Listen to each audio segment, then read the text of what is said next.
Where now the horse and the rider? Where is the horn that was blowing?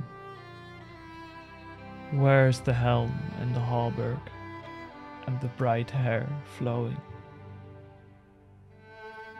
Where is the hand on the harp string and the red fire glowing?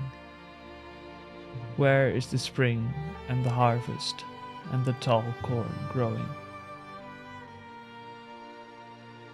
They have passed like rain on the mountain, like a wind in the meadow. The days have gone down in the west, behind the hills, into shadow. Who shall gather the smoke of the dead wood burning, or behold the flowing years from the sea returning?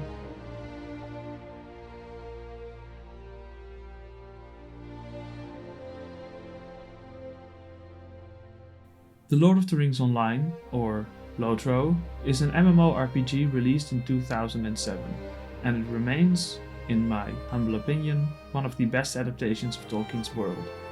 In this video I will try to show you the hidden or not so hidden details that make the world of LOTRO so immersive and lively. In the previous video we covered the path of the Fellowship through Eastern Rohan, starting from the breaking of the Fellowship at Parthgalen and ending with Gandalf and the three hunters crossing the Endwade. With this video we will go past the other interesting details of the Riders of Rohan expansion of LOTRO. The Riders of Rohan was the fourth LOTRO expansion and was released in 2012.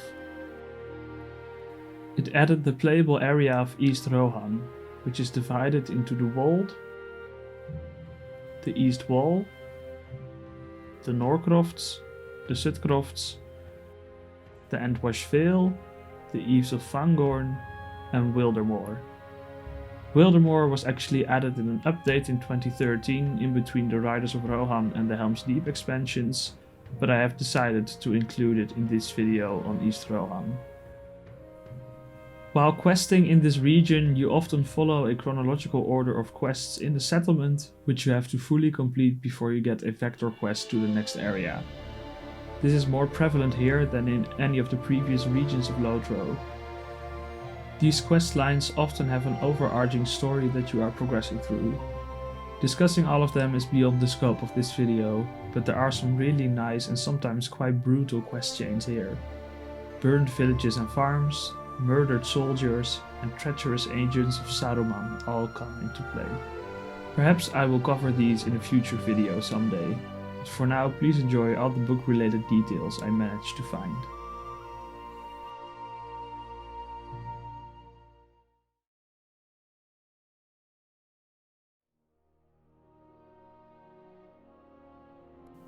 In the previous video we looked at the Falls of Rauros and the general region around Parthgalen, where the breaking of the Fellowship happens. The breaking completely threw the original plans out of the window, with Frodo and Sam now having to find their way to the Black Land alone. But what was actually the original planned path? One of the possibilities mentioned in the book is that there is an ancient portage way next to the Falls of Rauros, similar to the one at Sarngabir. This could have been used to continue traveling by boat beyond the waterfall to either Mordor or Gondor. I personally did not even know this path actually existed in-game, but I found out it was added with update 18, which added Far Anorion and connected it to the East Wall. You can now take this path down and admire the waterfall from below.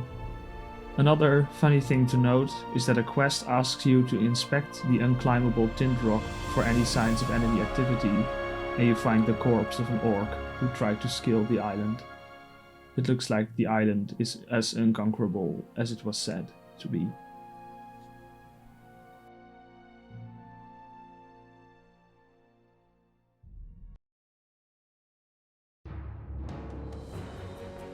I once again have a small mistake I should rectify in this video. I tried to follow the route that Aragorn, Gimli and Legolas took through Rohan as best I could in the previous video, but I stated that I could not find any signs of their or the Uruk's passage. While it is true there is not really a clear path, there are two quests from which the route through the game can ultimately be determined. During LOTRO's yearly anniversary event, you can do scavenger hunt quests where you visit locations that characters from the books have visited. For the quest related to Gimli, you have to gather remembrances of his journey through Rohan, which lays out a very clear path through the Northlofts and into the Entwash Vale. Along this path, another anniversary quest tracking the path of Aragorn shows the spot where he found Pippin's thrown-away clasp. It does not seem to appear if you do not have the quest active, however.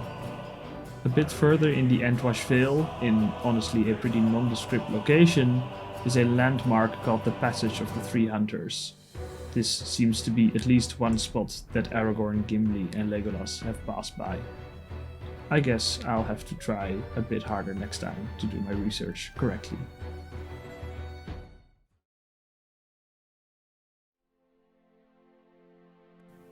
While the meeting between the hunters and Éomer cannot be witnessed in-game, the player character does meet Éomer in East Rohan. He can be found in a village called Eorl, and one of his Eorl will tell you of their meeting from his perspective. This soldier is called Éothane, and he is actually mentioned during the meeting in the books as well. In the book, Éothane considers the three strangers as a waste of time, and laughs when halflings are mentioned, calling them a legend from children's tales. In the game, he's also suitably rude. It is clear he is only speaking to you because he was ordered to by Éomer. After landing the three hunters some horses, Éomer travels back to Edoras, where he is imprisoned by Theoden under the advice of Grima for disobeying the order to let the Uruk-hai go, and letting the three strangers roam around the land freely. This moment can be witnessed in-game as the player character joins Éomer when he rides towards Edoras. The interaction is quite accurate and gave the player the first peek at the Golden Hall of Meduseld. You yourself are banished from entering West Rohan, which was convenient at the time since the region did not exist in-game yet.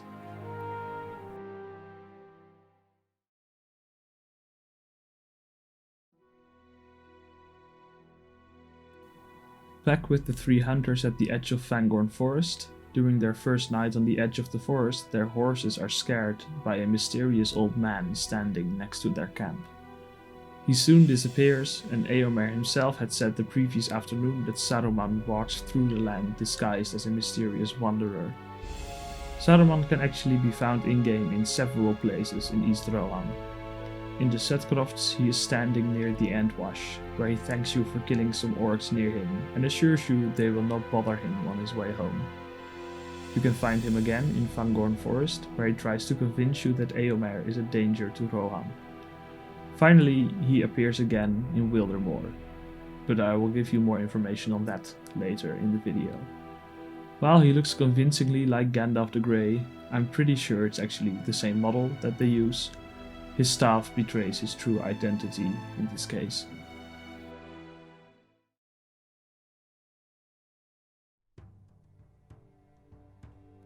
Back in the Great River video, we talked about an instance where the history of the Rohirrim king Fengel was explained. This king was the grandfather of Theoden, and he and his family was cursed by an old woman who he had turned away while she was begging for food during the winter.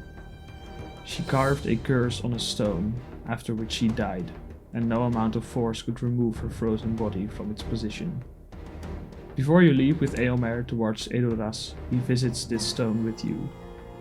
You can clearly see the curse carved into the rock, and the weathered corpse of the woman is also still there. The runes inscribed on the stone are written in Anglo-Saxon, which is fitting as the culture of Rohan was based on the Anglo-Saxons by Tolkien. On the LOTRO wiki, someone has taken the time to translate the inscription, and the text on the stone apparently closely correlates with the translation given by an NPC in-game.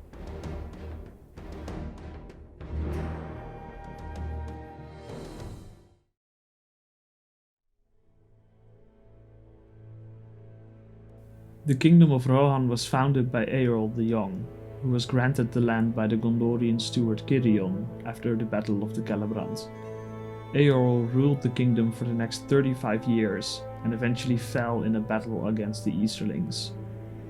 In-game, a memorial is erected for him at the spot where he fell in the Wold, and 8 stones depict important moments in the life of the first king of the Mark.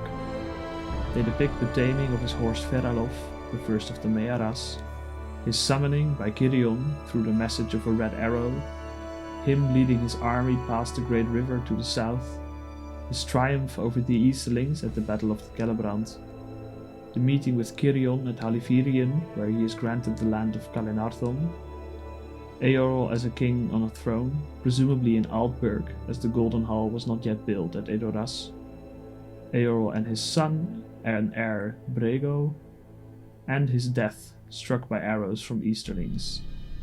The main inscription reads, "In this place, Éorl, first king of the Mark, has fallen." It's good to mention that this is not the actual tomb of Éorl, as he was buried in the Barrow field at Edoras, together with Firalov.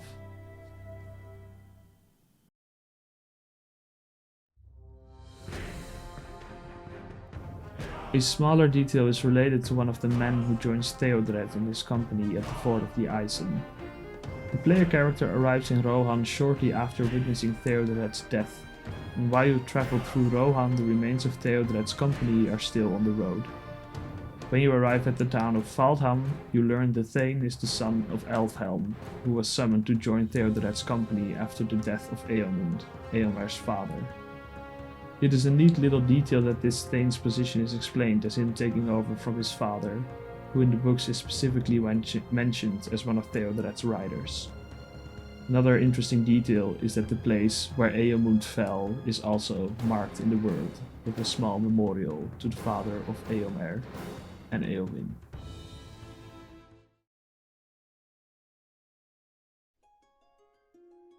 This next detail is relevant for both the Great River region and the Wold.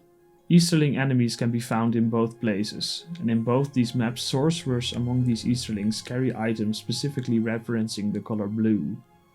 The Kundalar sorcerers in the Brownlands of the Great River region carry blue medallions, and the Wold Easterling sorcerers are completely clothed in blue garbs.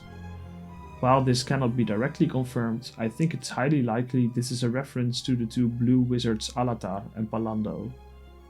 These two wizards complete the Order of the Istari together with Saruman, Gandalf and Radagast, and are both thought to have traveled far to the east.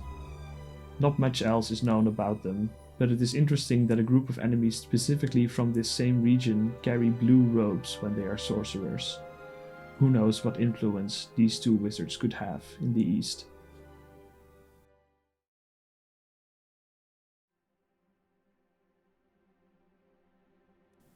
In this last part of the video, I would like to dive a bit deeper into the region of Wildermore, as I think its story and map design is quite unique in LOTRO.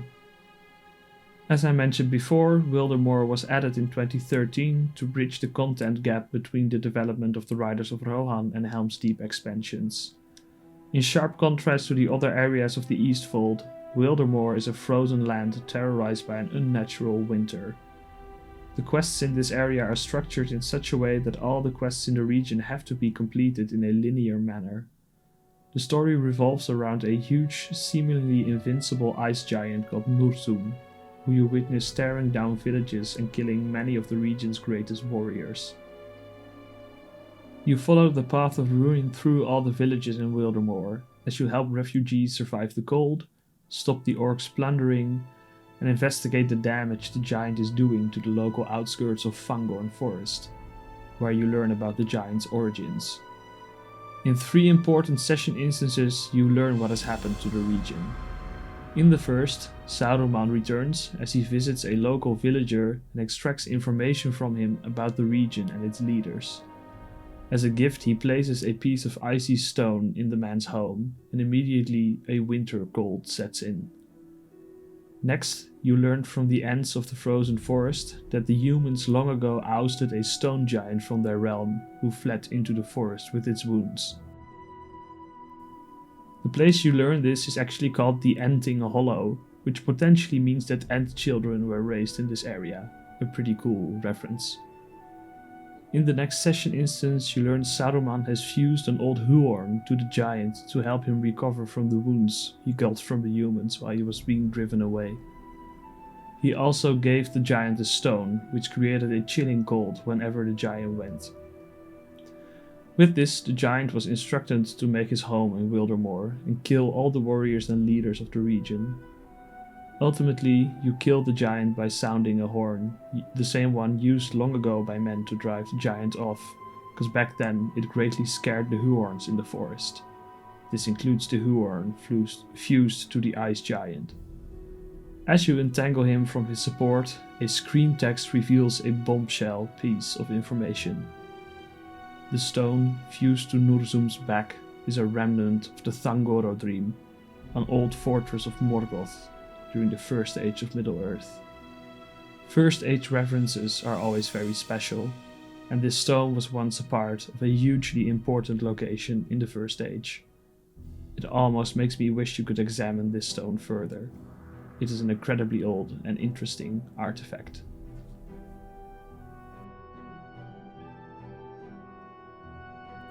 Thanks for watching this video. I was actually really surprised about Wildermore. I definitely did not look forward to questing through the entire thing in the beginning, but the beautiful winter scenery absolutely made me fall for the region. I also really liked the way the whole map revolved around a single enemy who you meet several times during your journeys. I hope everyone is also really enjoying the Before the Shadows content.